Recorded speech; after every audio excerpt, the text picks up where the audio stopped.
You're listening to the Supply Chain Sessions, the ESPAS Global Freight podcast, and I'm Kelly Vasey, your host. Each month, I'll engage with freight industry specialists to discuss key issues within the global supply chain and logistics sector, and talk about general themes and trends in freight forwarding.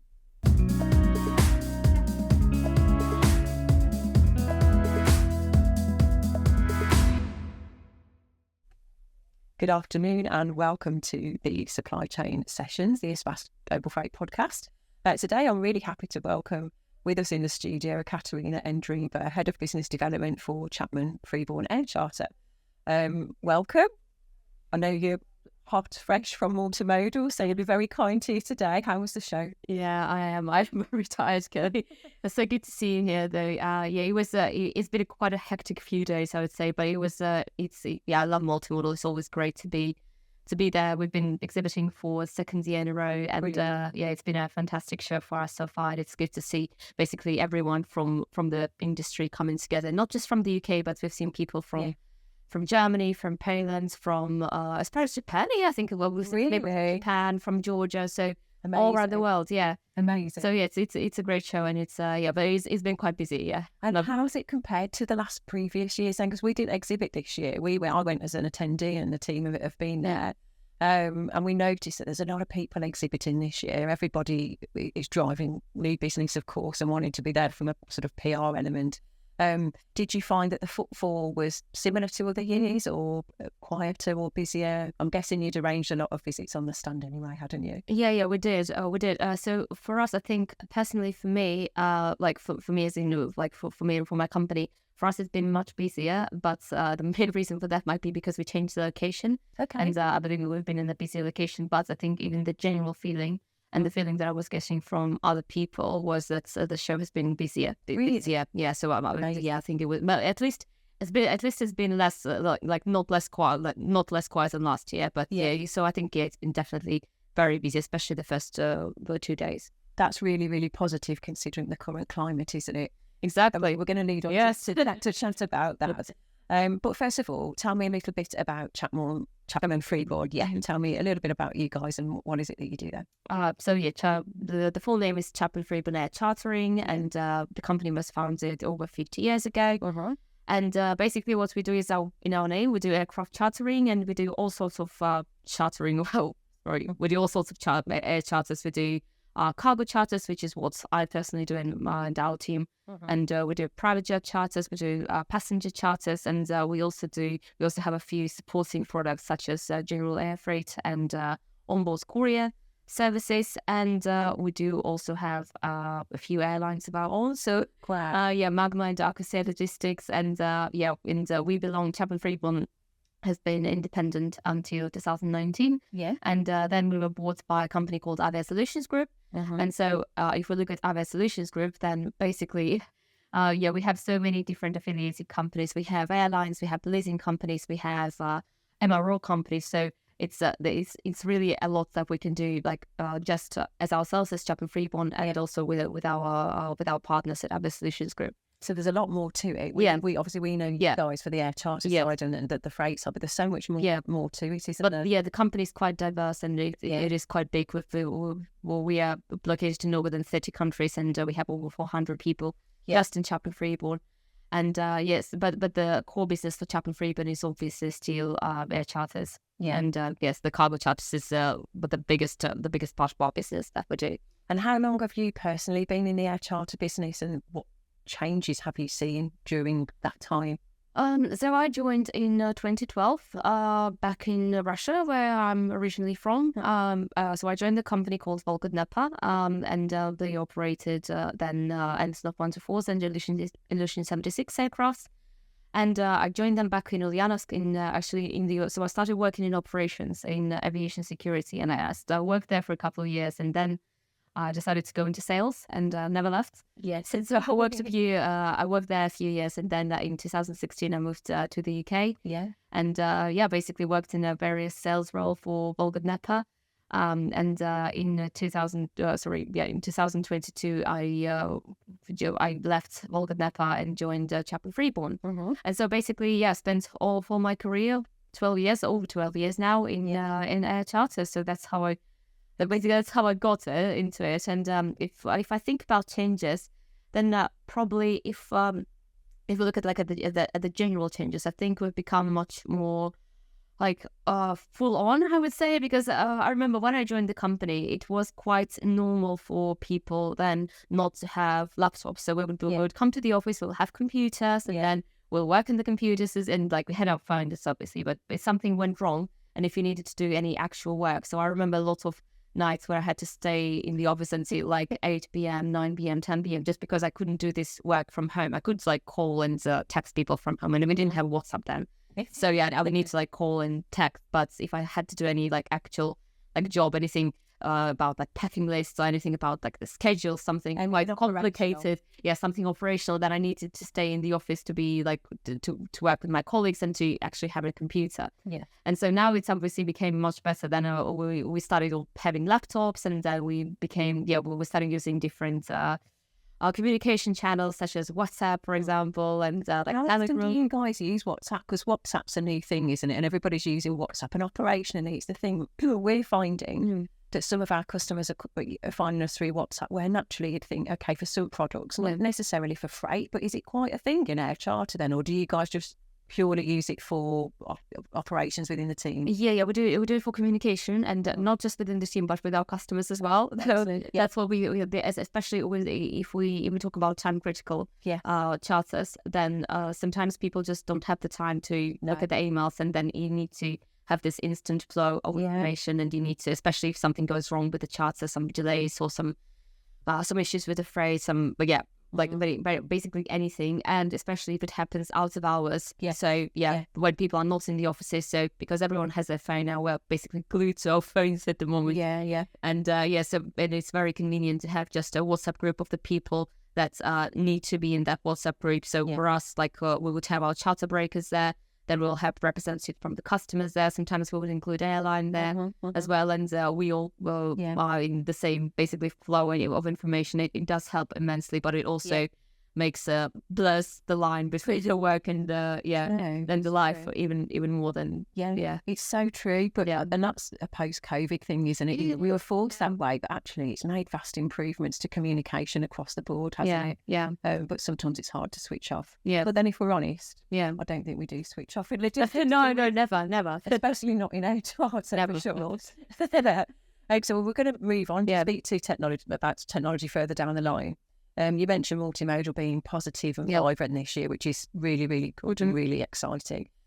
Because do you know what? The industry feels like it's been a lot harder, a lot slower since December. If we're looking at past trends and so on and so forth, then it's really interesting for me to speak to people in different parts of the business. So whether that's air charter or if it's sea freight or European road standard. That's the general consensus across the board. Things are okay, things are well, but the market's slowed down somewhat. So the fact that it's been busy at multimodal shows that there's some sense of, getting back to where we were, and there's more movement. And that's the feeling that we've got here now. It seems like we're not, I'm going to use the word recover, but I don't mean recover because it's not gone flat. It's just very different to previous years. Obviously, we've had some weird years. But in terms of the air chartering industry specifically, how would you say the business and the industry itself has been affected by the sort of difficult global financial situations that we've seen of late? I think industry has been affected. That's for sure. There's no denying it, especially. And I think if we talk about the industry, I can't not mention COVID years because because we still compare. I know that we shouldn't, but we still compare like the times now with the times during COVID, where basically we were doing hundreds of thousands of charters like every day, just because of the whole situation and the supply chain stopping down and everything. So I can't not mention this years, but basically it was a golden years for charters, and I think what we've seen there during COVID, and especially since COVID, we've seen that a lot of companies have seen a certain value in their charters, and especially not just in their charters, but in in freighter aircraft, for example. And we've seen a lot of companies that were not in they were not dealing with freight aviation, that they bought freighters, for example. We know that if we look at Maersk, if we look at CMA CGM, if we look at Like even the big forwarders like Kuehne+Nagel, like Geodis, they have invested either in their own fleet or they have invested in a long-term charter or like ACMI leasing projects with other airlines. So we've seen that there's certainly been a lot of interest, and at some point in time, a lot of forwarders and a lot of industry players have seen some value. And I think what happened is that basically we have created excessive capacity on the market.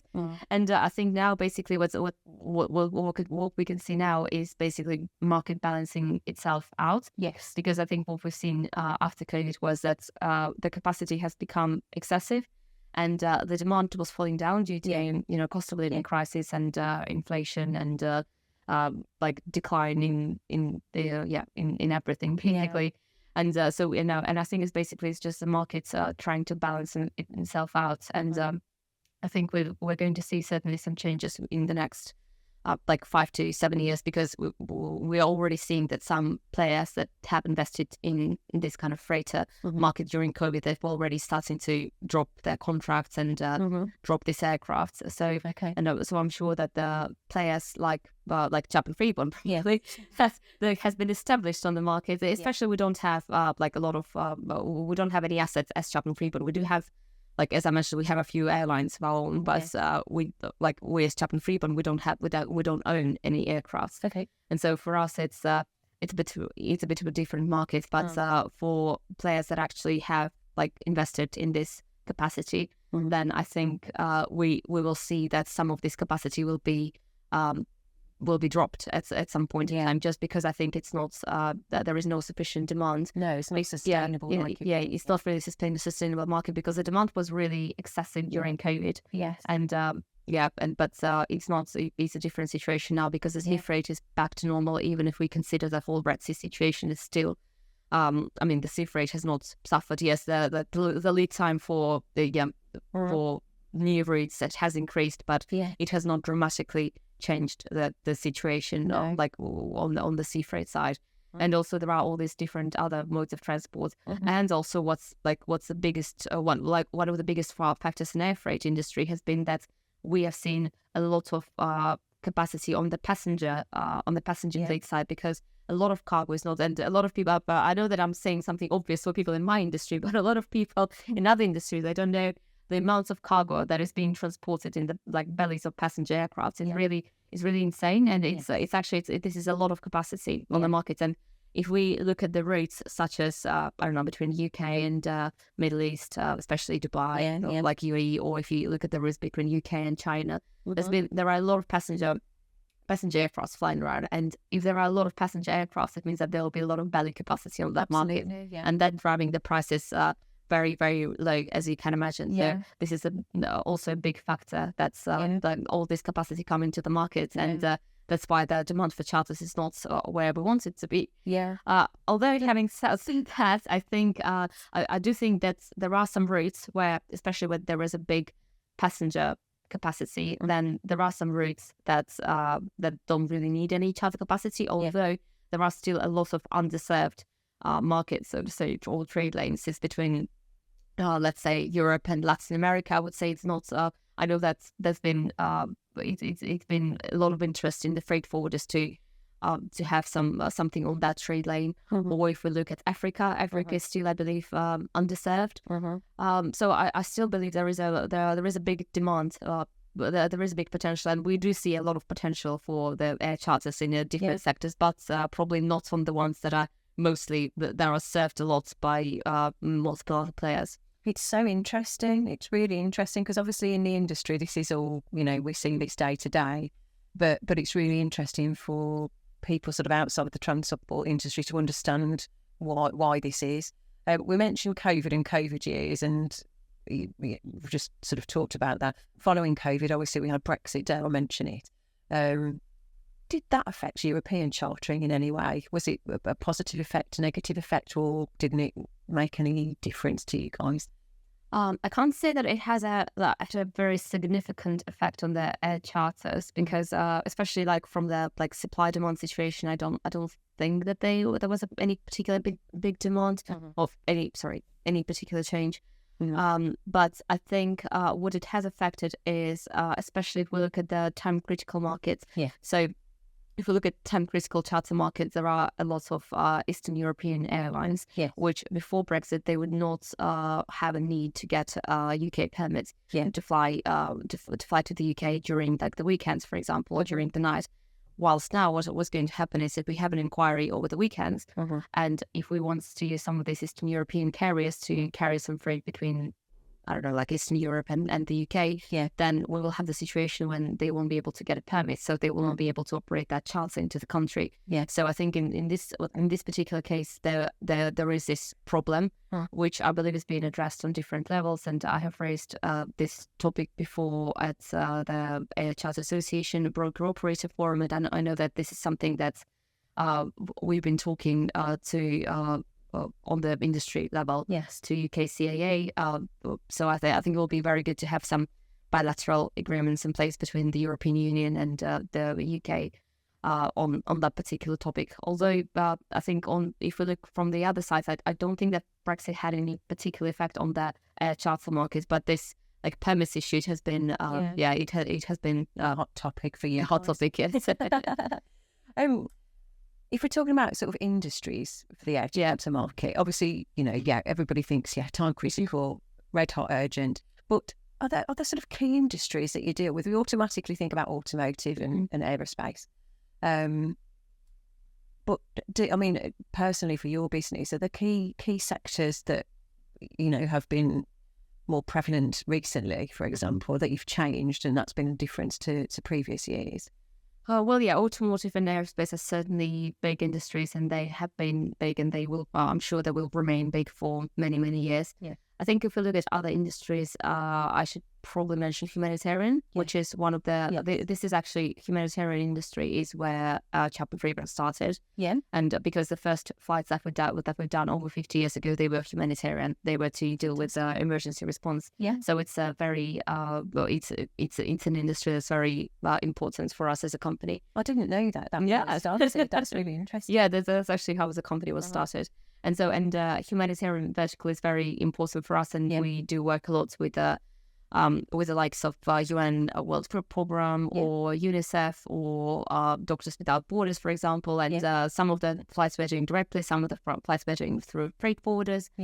And we do a lot deal with various humanitarian kind of players in the market. Wonderful. And the way we deal with that is basically so first of all, it's the way it works is the charters are needed when there is an emergency response situation. So, for example, last year there was an earthquake, a series of earthquakes, in fact, in Turkey. And we have done a lot of charters to support Turkey, and we have transported a lot of humanitarian aid to Turkey from many different countries that were donating aid to Turkey. So this is just one of the many examples of things that we do. And I think the second part of that's due to mention is basically it's the conflict zones. So, for example, we transport a lot of aid for Gaza, to Egypt, obviously, because there are no airports there. So we do quite a lot of flights to Al Arish airports with our humanitarian aid, and we do a lot of humanitarian work. I think. And I think this is this is one of the biggest verticals for us in Chapman Freeborn, and certainly one of the most important ones. Something to be proud of. And I think if we talk about other verticals, I certainly would mention animals. Really? Yes, because in Chapman Freeborn we actually have a separate company. It's called Intrasco, and they deal exclusively with animal transportations. And I think before I went into industry, I would never imagine that there would be such a demand for animal charters. But yes, we do quite a lot of that work, and a lot of that is for animal, like for species preservation or for like breeding purposes. So many different reasons why animals will be transported. But yes, as I said, we do have it not only just as a separate vertical, but as a separate company in the Chapman Freeborn. So I was going to say to you, I was going to be in time with a question to say, we get all kinds of weird and wonderful inquiries in logistics. And, we've been asked to move all sorts, like you're obviously moving animals, and we were asked to move a kilo of specifically organic rhubarb down to a boat in Cannes. You get all kinds of random things like that. It is, yeah. I was going to say to you, is there anything unusual? But I guess on that note, then, what's the biggest or most dangerous animal that you've moved by your air charter? I think probably the one that I can mention, it was Bear Zoo into an Anson of 124. It was not my particular charter, but one of my colleagues was dealing with that. So yeah, we moved the entire zoo into Anson of 124. The entire zoo? Yeah, I mean there were not a lot of animals, but yeah, we did move some animals for the zoo into an Anson of 124, and one of the zoo was giraffe. Oh, how did you do? How did that work? No, he was quite a small giraffe. The funny thing is, because normally it's not possible to transport live animals into Anson of 124 because the cabin is not pressurized. Yeah. But how we did it is we flew at a very low altitude. Yeah. And so that basically allowed the oxygen to be in the cargo cabin. And so so we did make it possible to transport the animals into an Anson of 124. But it doesn't normally happen, as I said. But yeah, it did happen on that occasion. So what size aircraft do you typically charter then, as a standard? It really varies because as you said, there are so many weird and wonderful and very different requests, and we can and I think in 1 week we had a case a couple of months ago. We had just a charge for just one box, and I think it was 15 kilo box, and which is interesting because it could have been brought by an OBC courier, but I think the thing is that they wanted to do it urgently, and it was already at the airport, and the aircraft was already at the airport. And the urgency was so pressing that the customer took they didn't want to wait for a courier because it would mean a few hours wait. Wow. And they decided to charter an aircraft for this 15 kilogram box instead. So, and that on the same week, we would charter an aircraft, like an Anson of 124 with a turbine. Yes. Yeah. And it was quite a lot. I don't recall the exact weight, but it was, I think, about 50 tons or something. Wow. So, yes. So varied. Yeah, so varied. It was in the space of 1 week. So, yeah. Yeah, it is. That's what I love about our job, though. Every inquiry is so different. You never know what you're going to get from one day to the next, do you? So we've talked animals, we've talked turbines, we've talked all sorts. Personal charters, because I guess that's what the general public think from air charter. We're used to the freight and the cargo side of things. But is there much call for personal charters? You, as a business, the split between sort of personal and freight. How does that work for you guys? Yeah. We have separate teams for that. So we do have a separate cargo team that looks after cargo charters, and we have a separate team that looks after commercial aircraft and private jets. So it's definitely different people because it's a completely different kind of markets. It's different customers in different suppliers. We do have cases sometimes where we had the same customers who charter both for passenger and for charters. But yes, it's quite rare. So we would have companies that do this that have this kind of split, but sometimes we would have people that do the same, but it is quite rare. Yeah. It is quite separate, the business. It sounds so glamorous. Yeah, it is very glamorous. I think I would probably never be able to do it, but it does sound very glamorous. I think the job itself is not very glamorous because you obviously have to work a lot of demands and requirements from many stakeholders. Yes, that's involved. But yeah, we've certainly, if we talk about private jet charters and commercial charters, we've certainly seen some increase in demand now, which is interesting because we're not seeing the same trends in the cargo sphere. But yeah, no, we were talking about this the other day, and it was the split between the sort of wealth of the country and the world. And so there are more wealthy people in the world, aren't there, that are using services like this. It's just so interesting the way that different products and different services are doing so well, or there's a shift in that regard. Because the freight side of things, it feels like people are certainly more cautious or have been for the last 6 months. Exactly. Because viewers have changed. Because for charters, if someone uses cargo charters, it's normally the last resort. It's not so no one uses cargo charters because it's glamorous or because they want to be feel important. No, because they normally use it because it's a kind of a last resort, or is the only solution that could be available to get the freight on time. Well, passenger charters could be it could be many different reasons why it could be used. And sometimes people use it just because they need to save their time and they can afford to. And they can afford to. There are many reasons, but we've certainly seen the increase in these demands, which is good for our company. Absolutely. And we do. They do have quite a bad reputation from the sustainability topic, which I'm sure we'll talk about later. Because we can't not talk about sustainability. It's incredibly important, and this is actually was a quite pressing topic at Multimodal. But we haven't noticed that, and even last year there were different companies that were talking about carbon tracking, carbon offset. We're currently in the process of implementing a new TMS system here, so that we can offer all of our customers, carbon reporting, and we will be able to offset that for them. So that's something key to us here as a business, and we're looking at sustainable transport solutions, and always have been doing. I'm guessing you guys are as well. The logistics industry, is one of the biggest contributors of greenhouse gases. Chartering planes is obviously quite heavy in carbon. Can you tell me sort of specifically what the charter industry is doing in that regard, in terms of carbon offset, or sort of what things you as a company have been focused on? Yes. So I think there are quite a few ways we can talk about, like the way we deal with sustainability and the climate change. And I think the first one is probably usage. The way that we can use about the sustainable aviation fuel.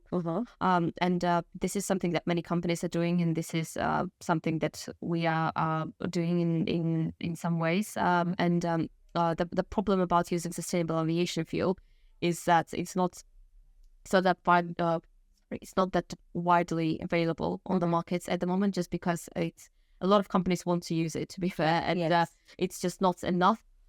It's just not enough for everyone, for every player in the market that wants to use it. And there are many ways that companies can still use it. For example, there is a way to so to say, buy sustainable aviation fuel, and we would have the airline operate with a normal fuel, but some other airline would operate with a sustainable aviation fuel, which would be paid for by our customer, and then our customer would get a certificate saying that they have contributed to usage of this amount of sustainable aviation fuel. So this is one of the way that sustainable aviation fuel could be used in our industry, and this is what we offer to our customers as well as through our partner 4Air. And second thing we could do is obviously carbon offsetting. So we do measure our carbon footprint. Sustainability has been a really sort of hot topic, hasn't it, for the last few years, and increasingly so. There were so many companies that we saw at Multimodal that are trying to support all size businesses. And the bigger companies have all got the sustainability KPIs and so on and so forth.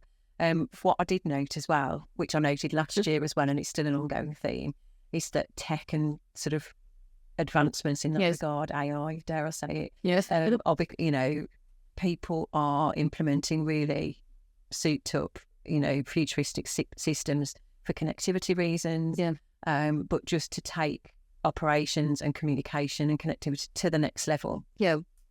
How does that, again, at Chapman Freeborn, is that something that you've focused on, or how do you feel technology may change the industry going forward? Again, if we're looking at the charter industry specifically.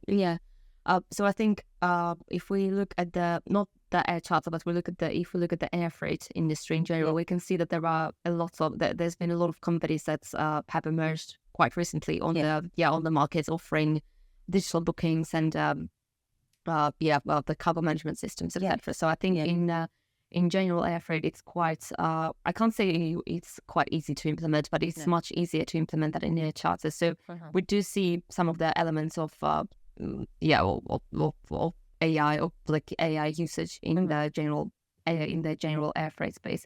Although I think that in the air cargo world, not air cargo world, in the air charter world, we are still yet to see the advancements and developments in that particular sphere. Not sure about the reasons why that happens. Probably because I can't say that the industry is not ready, but I think that when we talk about air charters, we do rely very heavily on our airline partners. Yes. And I think some airline partners are more advanced in the usage of technology, AI, and like the technical systems than the others. Yeah. And while we've seen that some airline partners are quite invested in the new solutions, in the digital, in the implementation of the digital systems, we also know that there are a lot of airlines that are not interested in that because they understand that they have the assets and they don't really see the need of investing in new technologies and new like booking systems or AI in order to get more business, because they know that they will still get business despite despite of their efforts in the space. So I think it's something that I know that definitely the industry will be evolving, because it is evolving, but I don't see any kind of like new wonderful technologies and AI usage in the air charters in particular right now. But maybe I think the technology it does evolve quite quickly. It's evolving really quickly. I remember when ChatGPT just came along, and I think it started. It basically conquered everything, and everyone knew about it in a few weeks. So I think if something does come up, I think it might be adopted quite quickly. So I think we'll just have to watch the space. And things transform just within a matter of days, don't they? These days, everything's got so much quicker. Yeah. Ekaterina, it's been an absolute pleasure chatting to you, and we've learned so much. Are you guys going to be at the Farnborough Air Show this year? We are definitely visiting. We're not exhibiting at Farnborough Air Show, but we're definitely visiting, and it's an amazing place to basically to meet potential suppliers or customers, and also look at a lot of aircraft and the actual air show. So I think it's a wonderful place to be, and definitely we'll be attending this year. We're going down there too, so we'll look forward to catching up there. Lovely. I'm imagining that you're very tired after a very busy week, so thank you very much for coming in to visit us on your way home. Thank you for wishing you a safe journey and a restful evening. Thank you so much. Thank you so much.